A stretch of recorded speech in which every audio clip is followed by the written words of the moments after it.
For Bernhard Arp Sindberg, every picture is a reminder.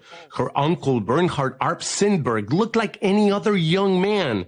But in 1937, everything changed.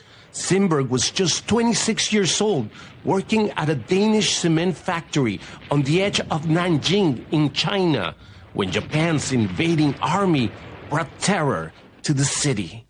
Well, a lot of fugitives that needed rescue from the Japanese, because they went berserk. And they just, the atrocities. Yeah, the atrocities were rather heavy, right? It was disaster.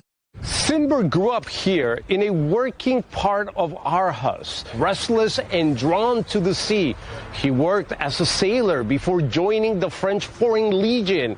But he was far from home in China, where his courage was tested.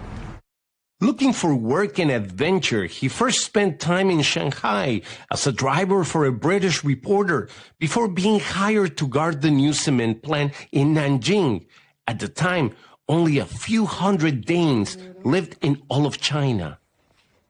They were opening doors that otherwise were closed, and they made it a safe haven where people could come in and was just guarding them against the Japanese and all these horrible attacks. Inside the compound, families found food, water, even a small hospital. Outside, Sindberg stood his ground against soldiers with nothing more than a Danish flag. I feel humble of the fact that he was able to rescue, had the courage to rescue that many people. I think it makes me speechless. Historians say Sindberg kept guard for 6 weeks and saved more than 20,000 people. When the war ended, he left China and went back to Denmark. That courage was finally recognized in 2019 when Denmark raised a statue in his hometown to honor him. What he did was heroic. He risked his life in order to save innocent human beings.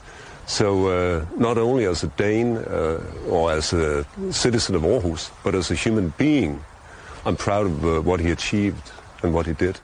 Today, his statue stands as a bridge between two nations and a symbol of courage. I think it's crucial to retell his story, because sadly the world hasn't changed that much since then. We still see atrocities, we still see people being persecuted, people being killed. And in my opinion, I would say the world needs people like Sindbergs, as many as possible. Marian says she's proud. Denmark now calls her uncle a hero, and she'll keep telling his story so it's never forgotten.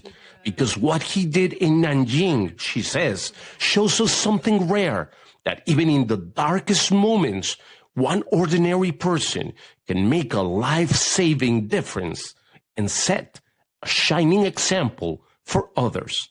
Pablo Gutierrez, CGTN, Aarhus, Denmark.